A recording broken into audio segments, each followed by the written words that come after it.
smooth and seamless process. I'm happy to note that the registration exercise is proceeding well. A key policy established to guide this registration exercise was the method of registration. By this I mean that the system is connected directly to the database. As such, right from the point of registration, it is possible to detect whether or not a person had previously registered. Once the applicant places his or her fingers on the fingerprint scanner, the system is able to establish whether that person already exists in the database or not. One other advantage of the online system is that a person's details are immediately captured in the database in the event where the applicant has not previously registered. This is different from the offline, in that the offline registration, one is not able to immediately detect if a person is already in the database. It is offline, and it is not connected to the server or the database. The registration details of applicants are captured onto a pen drive and exported at the end of the day to the database. It is after the export that the server, through a process called deduplication, identifies individuals who have multiple registrations. In summary, the system flags them out. Ladies and gentlemen, from the above explanation, it is obvious that the online method of registration is more beneficial than the offline method. The online mode, however, requires consistent, uninterrupted internet supply. Recognizing this, we worked closely with our partners, the MTN, to put in place structures to make this feasible. In almost all our district offices, we run 2 platforms to provide internet service: the leased lines as well as turbonets. The plan was that when the leased lines failed, service from the turbonet would immediately kick in. In spite of these arrangements, however, we still experienced interruptions to internet connectivity over the first 2 days. This led us to revise our policy to allow for the use of both online and offline methods of registration. I'm happy to note that since the revision of this policy, the process of registration has been seamless and unhindered. And I give you an example. On day 1, that is Tuesday, the 12th of September 2023, relying solely on the online mode of registration, we captured just 12,467 registrants throughout the country. However, with a swift policy change, which now allows the use of both online and offline methods of registration, we have seen an increase in the numbers of registered voters. So on Saturday the 16th and Sunday the 17th of September 2023, we recorded a turnout of 42,266 and 42,776 respectively. We are hopeful that with the use of both methods, we would witness a seamless and unhindered registration exercise throughout the country. Another issue that we experienced in the first few days was that of large crowds and long queues at the registration centers. Again, we went back to the drawing board to identify these centers. We immediately increased the number of registration stations from 2 to 3, and in some cases 4. Faulty kits were also swiftly replaced with spares that were available in the region.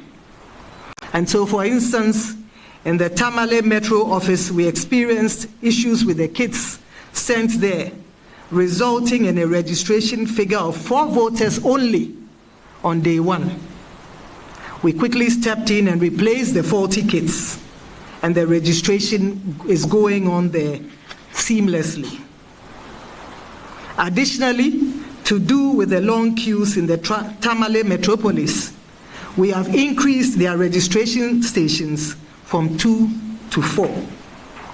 And I'm happy to note that on Saturday, they recorded a high of 269 registrations and 410 on Sunday, the 17th of September.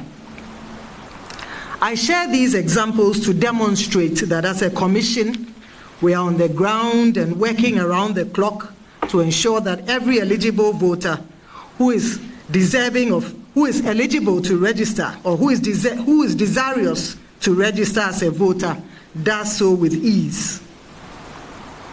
We have heard of allegations from various quarters that the Commission is disenfranchising eligible voters. This is false. It is not in our interest as a Commission to disenfranchise any eligible voter. In fact, we take pride in the fact that we have the second highest number of registered voters in the whole of Africa, with the exception of Cape Verde, which has a national population of just about 600,000 and a voting population of 55.33%. Per the 2021 census figures, Ghana boasts of a register that captures 55% of the national population. That is 17,027,000 persons out of a national population of 31 million.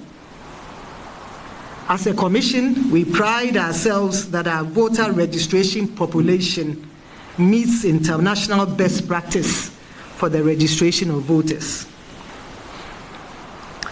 Ladies and gentlemen, we are well aware that the Commission's policy to use its 268 district offices as registration centers has attracted criticism from some sections of the society.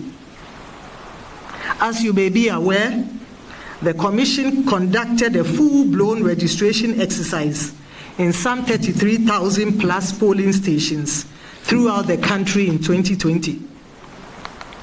It is important to note that the current exercise is an update of the register. It is to allow persons who have attained the age of 18 years and above since 2020, and others who had not previously registered, the opportunity to register to vote. It is not a full-blown registration. It is important to note that this will not be the only registration exercise before the 2024 election. In line with our plans to promote an inclusive, participatory registration process, we plan to institute continuous registration in all our district offices nationwide in 2020 for a considerable length of time. In addition to that, we will identify difficult to access areas and undertake a mop-up registration of voters in those areas. Of course, we will rely on data from the Ghana Statistical Service and our own database to determine areas where the registration figures are low as a result of inaccessibility to our district offices. And I'd like to repeat this, that this is not the only registration exercise prior to the elections in 2024. In line with our plan to promote an inclusive participatory registration process, we plan to institute registration in all our offices nationwide in 2024 for a considerable length of time. In addition to that, we will identify difficult to access areas and undertake a mop-up registration of voters in those areas. We wish to assure the good people of Ghana that we have their best interests at heart. We do not, and I repeat, we do not intend to disenfranchise eligible voters. It is in our interest to register them all. However, our present circumstances makes it impossible to conduct registration on electoral area basis. As you are all aware, the Commission prepared a draft CI for continuous registration in all district offices nationwide. This initiative started last year, and the registration we were envisaging under the draft CI was for a sustained long-term basis. Indeed, had the CI passed, we would have had some 6 months this year to register voters at any time of their choice. And I'd like to repeat it, that had the CI passed, we would have had some 6 months to register voters at any time of their choice in our district offices throughout the country. In this regard, ladies and gentlemen, our 2023 budget and work plan were prepared along those lines. Our 2023 work plan and budget was based on a continuous registration of voters in our district offices nationwide. We did not factor electoral area registration in our 2023 work plan and budget. Hence, our adoption of this method in line with our budget and our work plan, as well as our long-term plan and vision. You are all aware that our budget and work plan is approved by Parliament. We discuss our budget and work plan and we are mandated by law to discuss our budget and work plan with the Special Budget Committee of Parliament before its approval. So our budget and the work plan we are operating currently is well known to Parliament.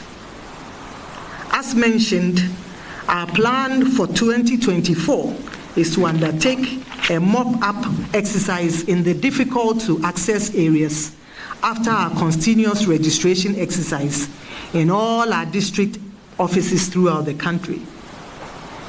As such, those who are unable to register in this ongoing exercise will have the opportunity to do so next year. As we noted in our previous engagement, the Statistical Service projects that 450,000 persons turn 18 years every year. This sums up to 1,350,000 eligible voters for the period 2021, 2022, and 2023. This projection by the Statistical Service has aided our planning and our procurement. For the purpose of this registration, however, we are targeting roughly 700,000 voters. That is 52% of the registrable population, bearing in mind that not all who attain the age of 18 years will participate in this exercise. We are confident that with the long-term continuous registration in all our district offices, coupled with a limited mop-up exercise in difficult-to-reach areas in 2024, we will have all eligible voters who are desirous to register as voters on board ahead of the 2024 general election. Ladies and gentlemen, while we are doing everything in our power to capture every eligible voters, we are doing everything in our power to ensure that ineligible voters do not get onto our register. We are reliably informed about attempts by some persons to get minors on the register, and we encourage the citizens who observe these illegal practices to challenge them. We have a recourse in the law that allows citizens who qualify to vote, who qualify to register as voters, to challenge anyone who in their view is a minor or a foreigner. Additionally, we have charged our district electoral officers who are serving as registration officers to challenge the registration of these minors and foreigners. We expect that with their effective supervision and leadership, there will be no minors or foreigners on our electoral roll. We have received reports of the arrest of the youth organizer of one of the political parties in the Shai Osudoku constituency. It is alleged that he was facilitating the registration of minors. We are also aware of other cases of attempts by other persons who should know better to register minors. It is for this very reason that we felt it necessary to limit the documentation for identifying a person's citizenship and age to the Ghana card. Indeed, our experience with the 2020 registration exercise revealed attempts by minors and foreigners to illegally get on our roll. And it took a great deal of time, effort, and money to expunge them from our register. In all, we succeeded in deleting the details of 15,000 persons from our register.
This was conducted in a year of a general election, that is a presidential and parliamentary election. And now the difference here is this. The current exercise being conducted in the 268 district offices is not being undertaken in a year of a general election.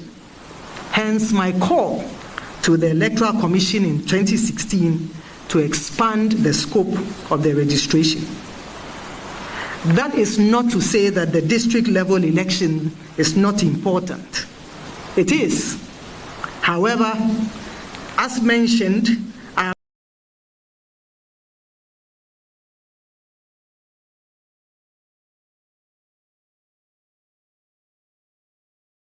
am not registration on electoral area basis.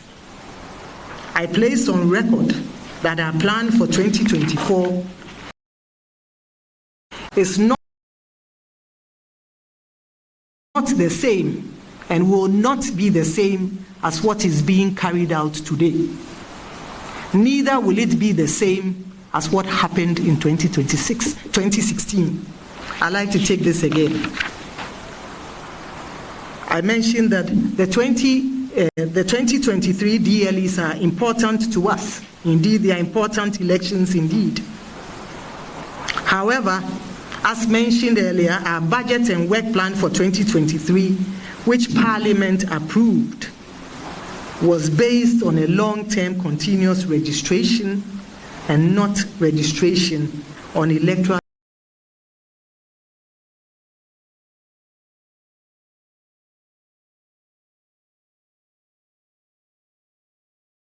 today.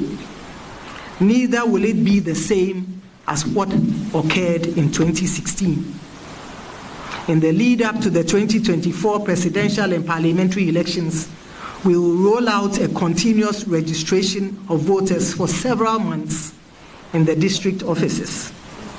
Additionally, we will undertake a mop-up exercise in selected electoral areas, and particularly in areas that have difficulty in accessing are district offices. And so you see that the registration exercise planned for 2024 is different, or will be different, from what was conducted in 2016. What is baffling is that the very same people who are accusing us of trying to disenfranchise eligible voters were silent in 2016 when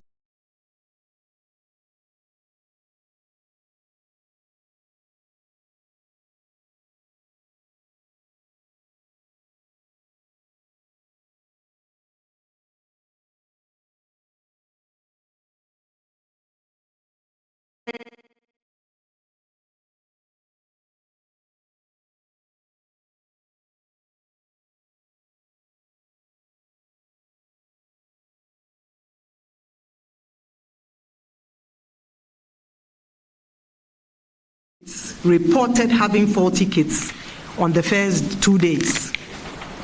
These kits were not located only in the stronghold of a political party, of a particular political party, and the evidence is there for all to verify.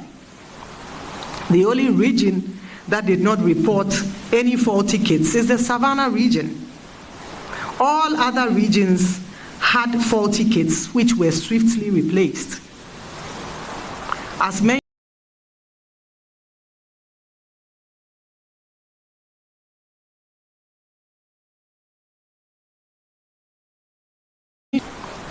as a result of the backlog from the first day, and based on my discussions with the Honorable Haruna Idrisu, we set up 2 additional registration centers to cater for the teeming crowds.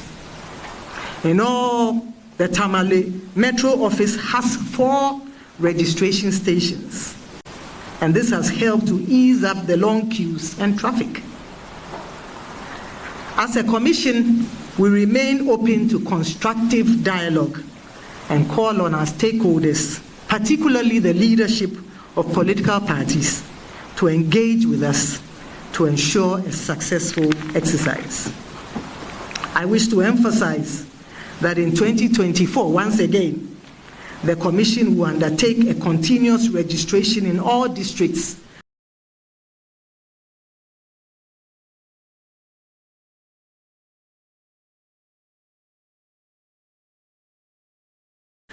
A mop-up exercise will be held in selected areas where it is difficult to access our offices. As a commission, we remain committed to ensuring that every eligible voter who is desirous to get on our roll can do so without hindrance, and we will work within our mandate to ensure that this happens. I'll now turn my attention, ladies and gentlemen, to the statistics of the voters' registration exercise so far. At the end of 6 days, we have recorded a total of 182,831 registered voters, and I'd like to provide the breakdown.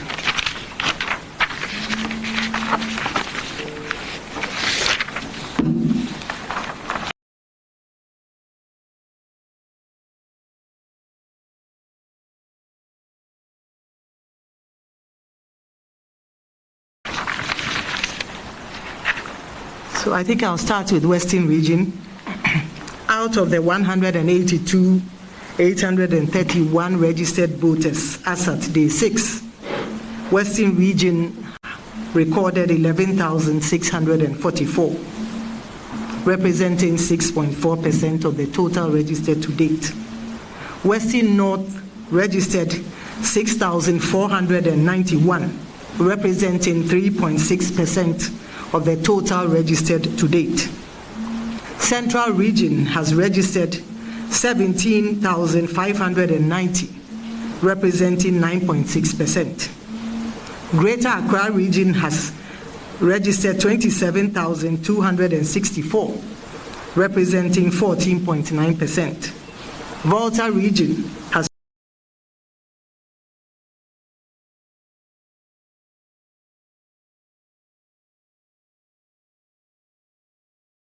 4,427, registering 2.4%. Eastern Region has registered 19,3 327, representing 10.6%. Ashanti region has registered 29,255, registering 16%. Bono region has registered 6,580, representing 3.6%. Ahafo region has registered 4,519, registering 2.5%. Bono East has registered 7,291, registering 4.0%. Savannah region has registered 4,655, representing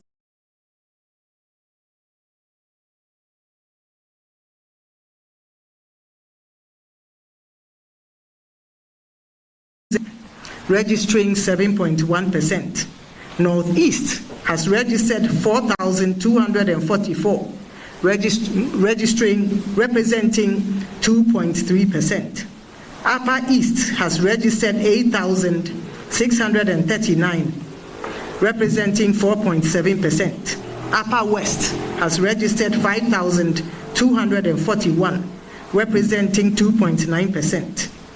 And it gives us a national total of 182,831. Interestingly, we see a pattern of more males registering than females.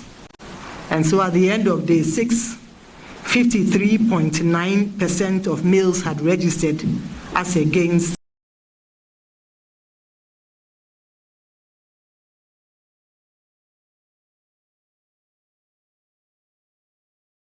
I'd like to thank you for your time and your attention, and the Commission is ready and available to take any questions that you may have. We look forward to briefing you in the coming days and to providing, I think, the infographs of the various, depicting the data across the regions would be shared on our WhatsApp platform and our social media platforms, Facebook, Twitter, and on our website to enable the citizens follow through. And we'll be coming back to you periodically, on this platform to provide you updates of how things are proceeding. Thank you very much. Thank you, Madam. You have been with me. The update has been very detailed, comprehensive.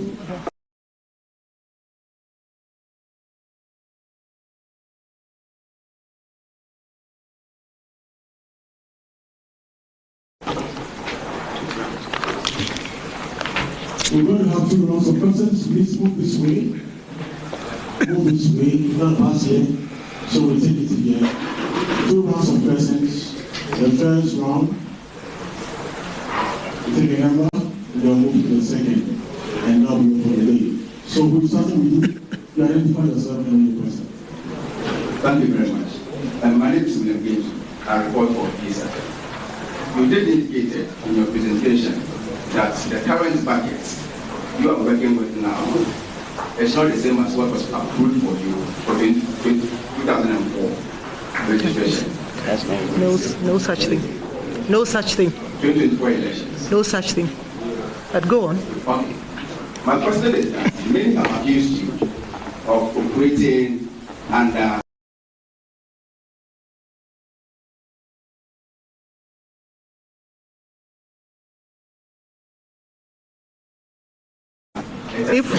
assertion. Okay. My name is Before Santi. I went to enjoy it. So, Madam, I have this story from my job online and graphic online. And I quote, this is Madam Mensah speaking. Yesterday, we were sent with an application for a validity injunction seeking to destroy the commission from supervising the conduct. Gentlemen, in order that we are not cited for contempt, the commission has taken a decision not to supervise the conduct of the presidential and parliamentary elections until the determination of the case by court. This is on the NEC bandwidth. An 18-year-old called Aita Precious sued the electoral commissions and applied for an indemnity injunction. There is an affidavit of service and the bailiff, Ahmed Mensah, confirmed that she sent the commission on the 8th and that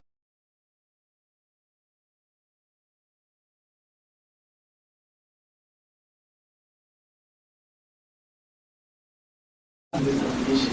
How do you respond? Let's do the third one. My name is Kubek King, and I work for H1 Television. Right, so the visit to your former headquarters showed that about 4 or 5 constituencies have been clustered there. And the place showed your former headquarters. 4 or 5 constituencies, namely as West Common, as East, North, Central, and then particularly the registration is supposed to be held at district offices of various constituencies. How will you explain this classroom? And then secondly, you realize that at that very center, no arrangement is made for persons with disability. What arrangements have been made for persons with disability with this exercise? Thank you. Okay.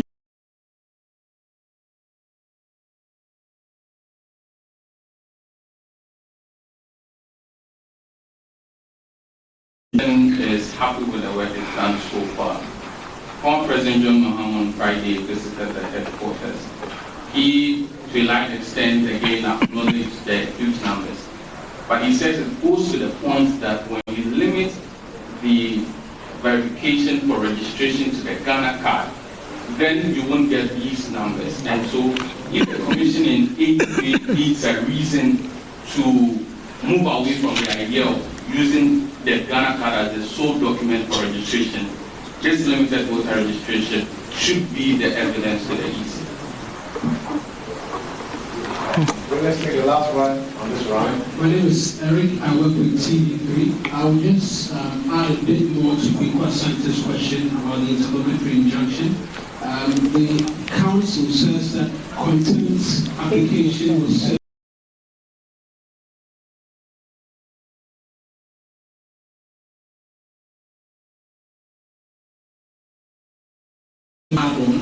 and you've raised an important point as to why all of the things that we've seen, particularly with registering of minors, gives credence to the Electoral Commission's quest to use the Ghana card as a sole identifier.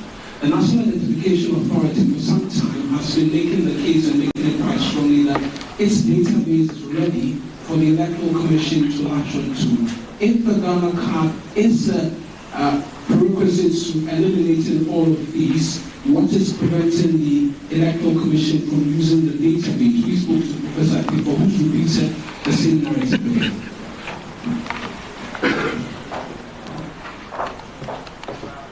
Thank you very much for your questions, and I think I'll start with the last gentleman who asked why we are not using the database.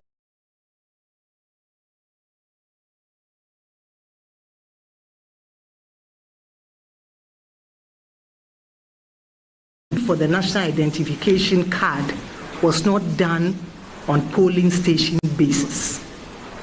I think we all know that anywhere you found yourself in the country, you could register for the Ghana card. However, the EC voter card is done on polling station basis. It drills down to the person's polling station. And so it enables the Commission to know the number of registrants in each polling station and plan adequately for them. You are well aware that at the point of voting, we have what we call the biometric verification devices, and we feed in every person's details from that particular polling station in the kits. And so when you come to vote, your biometrics are verified. Your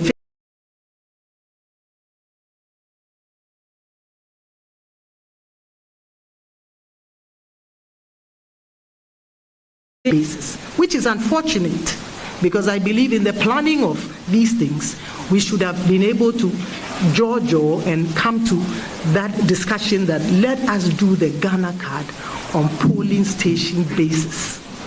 So unfortunately, that has not been done. And if I found myself in the northern region visiting a family member, I could get a Ghana card there. It's not tied to polling stations. So the EC is unable to use the Ghana card for registration purposes because it does not allow us to plan. It does not allow you to be able to know who is in this polling station, to put their biometric details on the verification device, and also to provide materials to cover that registration. And that is what it is. And it is, again, a lack of planning. If that had been done, then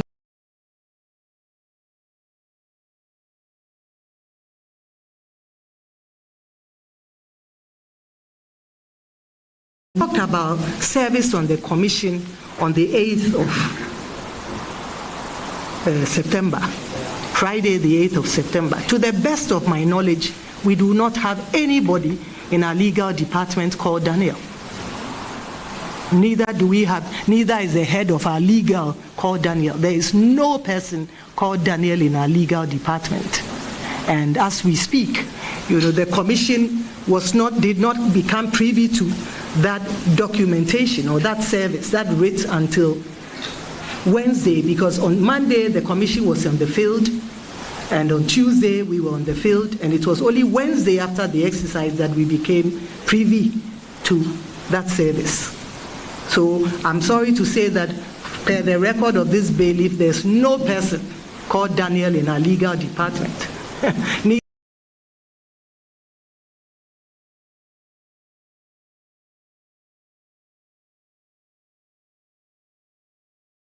You have another name? And so we've known for a long time that we had registration. Why wait till a day before the exercise to serve on a Friday when there's a lot of field activity going on? And as a commission, when documentation is brought in, it goes through steps, a recording process. And so sometimes it does not end up on the desk of commissioners for some 2-3 days. And so we would like to state that it was after, the start of the registration that we became privy to the injunction that had been served upon us. Again, I think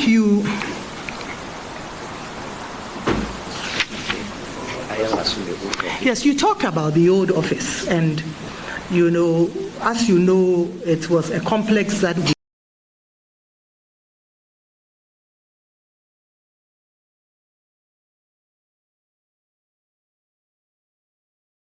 for the taxpayer to provide office space for, I think, 5 of our district offices who were perching in places that were not convenient and comfortable. And so rather than go and rent spaces for them to occupy, we thought it wise, because we have that big, huge edifice there, to provide them with accommodation in those offices, and those are districts in the Greater Accra region. And so that was the rationale. It's not just to cluster it, and it was not done for the registration. It's a huge edifice with 3 big structures, and rather than have them sit and go waste, we thought that it was better to have, some of our district offices which had difficulties with accommodation and were perching in most places, in most cases, to occupy.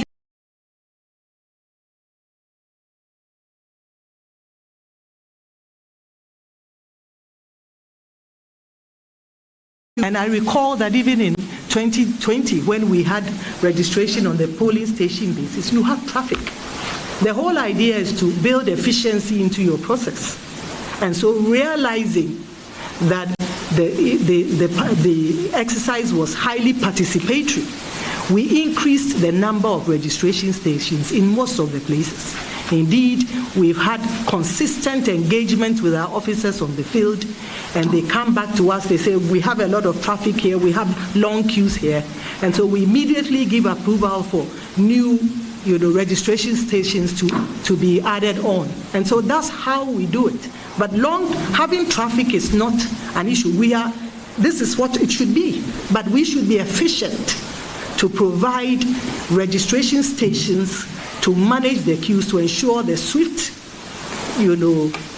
the swift conduct of the registration and to ensure that people who come through are taken care of swiftly. And so that is what we have done, and we continue to do that. Even as we speak, we get requests from the field about the need for additional registration stations, and approval is being given to that effect. Indeed, as we speak, on a daily basis, registration kits are being sent to the various offices to cater for the additional registration centers. So that is how we intend to answer that. It may be that there may have been traffic because you have 4 or 5, but as I said, we've moved in a swift manner to cater for the traffic, to ensure a swift registration of voters. I think you talked about the current budget. As we speak, we are referring to the 2023 budget. We have not presented formally our budget for 2024. And what I indicated is that if you look at our 2023 budget and our work plan, which goes side by side with the budget, we made provision for continuous registration.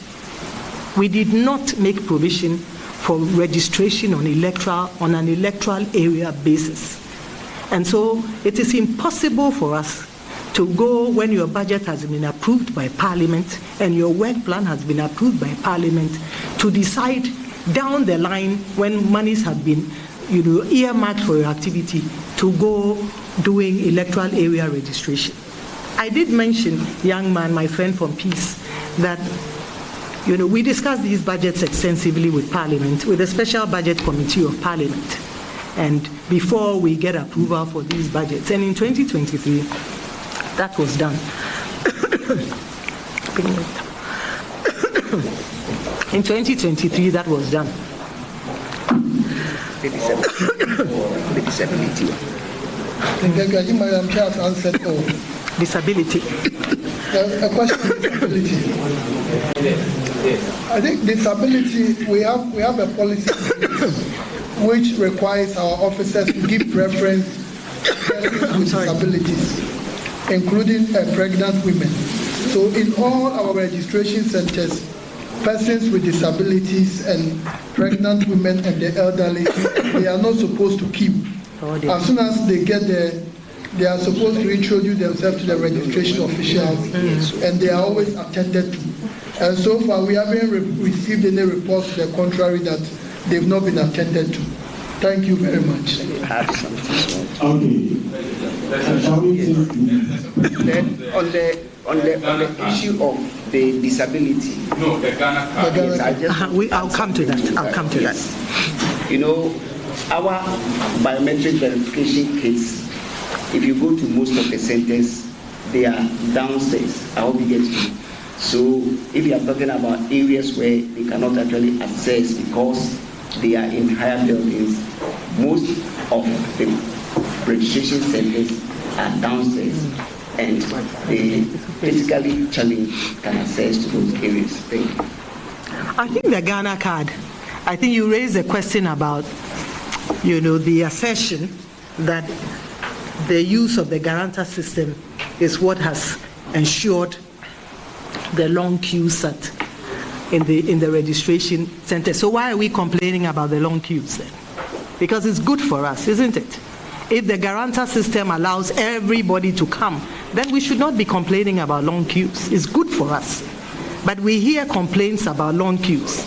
But, I mean, really, as a commission, we don't think so. We are mindful of the fact that the National Identification Authority had some budgetary constraints and they were not able to, register. They have not been able to register for a while. But we are also mindful and we are also well aware that over the last 2 weeks, they've kick-started their activities in the districts and they are registering persons who have turned, I think, 15 years above in the districts. So I do not believe, so the cards are available. The cards are available. And so if you can come to the commission with a guarantor in a district, you can go visit the commission's district office with a guarantor. So should you be able to visit the NIA district office to get your Ghana card. And I believe that we should, I believe, some of the newspaper articles, pinpointing to the registration of minors. Is this what we really want as a country? Do we want to have foreigners on our roll? Why can't we go to the United States of America and go and register? And if we cannot, why should we allow foreigners and minors to get onto our roll? And so we need to really be honest with ourselves. We have to be honest with ourselves. In addition to that, Parliament has passed an LI 2111, indicating that in the event of identification for any transaction, the Ghana card should be the document that is used. So why are we not using it? So we don't believe for any reason that the long queues we see in our district office is as a result of the guarantor system. You can go to the district office with a guarantor, 2 guarantors. So should you be able to visit and get your card. Thank you. Okay, let's have the second one, the last one of questions. Yes.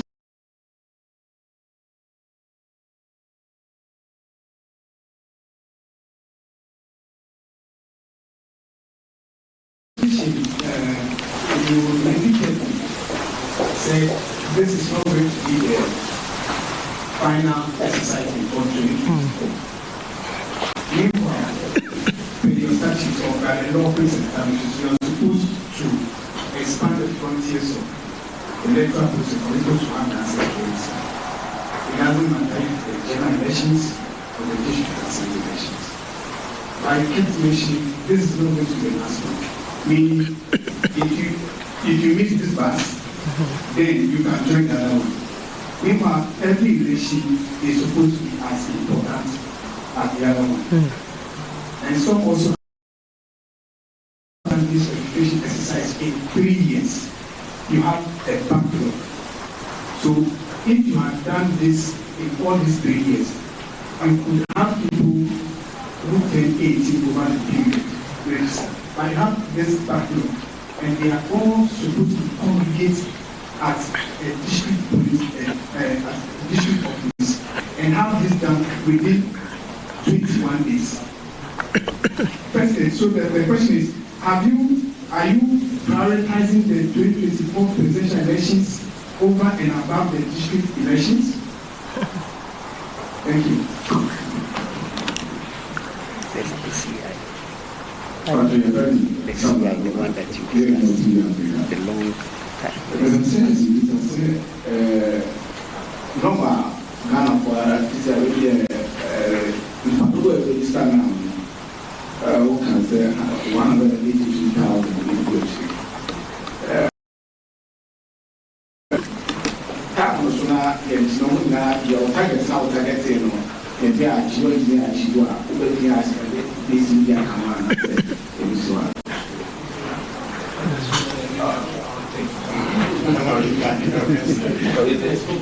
It's okay. So let's take this questions. You can meet us in chambers. But I think that that we are not targeting and prioritizing the district level elections, the general elections over the district level elections. Far be it. Because the district level election even involves a considerable amount of effort to come through. And so we are not prioritizing the general election over the district level election. What I mentioned was that the CI that we have before Parliament, we were hoping that we could have a very long-term registration at 5 to 6 months. And we were of the view that that provides enough time. 5 to 6 months. The likelihood of a person visiting their district in the 5 to 6 months is high to transact business. And mind you, the district is the lowest level of governance, and you have the health post there, the NIA there, the education center there. So the likelihood that in the 5 to 6 months a person would visit the district is high.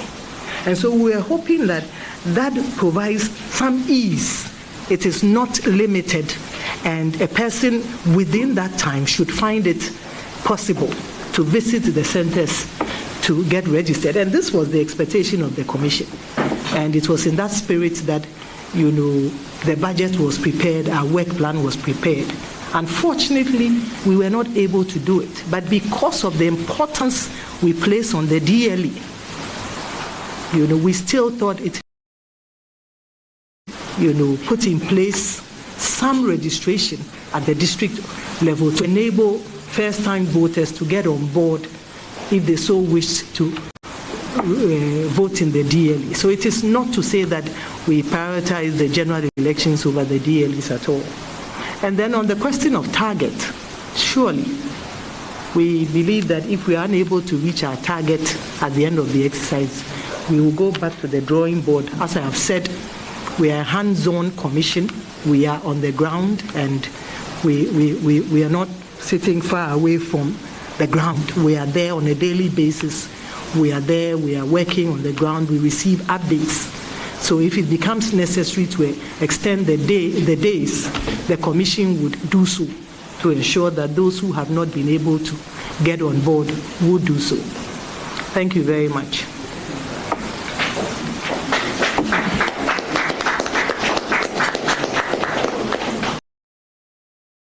Thank you very much. We come to the end of this first briefing. Thank you for the patience and the time. We want to take the closing prayer, and we'll ask the someone to do that for us.